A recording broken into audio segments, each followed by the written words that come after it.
to citizenship, and wealthy people will be coming into our country by buying this card. They'll be wealthy, and they'll be successful, and they'll be spending a lot of money and paying a lot of taxes and employing a lot of people. And we think it's going to be extremely successful.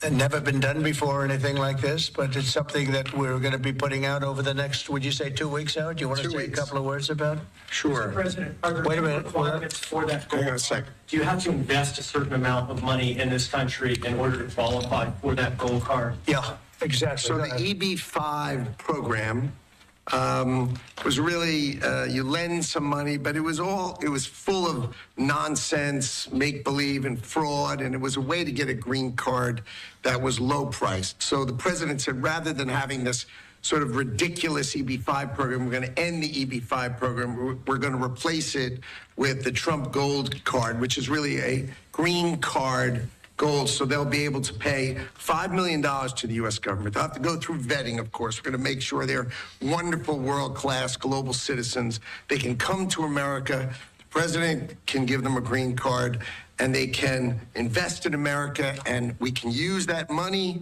to reduce our deficit. Why do we give out lotteries of green cards? Why do we give out EB-5 for green cards? The president of the United States understands that the right answer is, why don't we eliminate the deficit of the United States of America instead? The gold card, well, millions, but the gold card will bring in with it people that create jobs, very high-level people.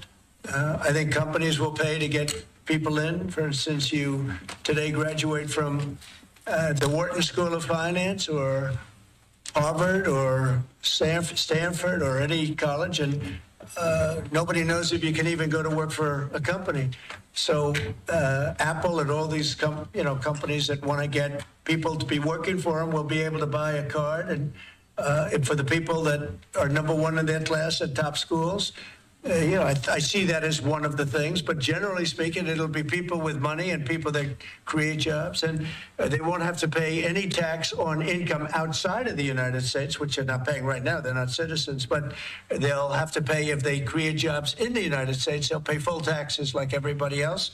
So you're getting big taxpayers, big job producers, and we'll be able to sell maybe 1 million of these cards, maybe more than that. And if you add up the numbers, they're pretty good. As an example. All right, you're just listening in there, President Trump.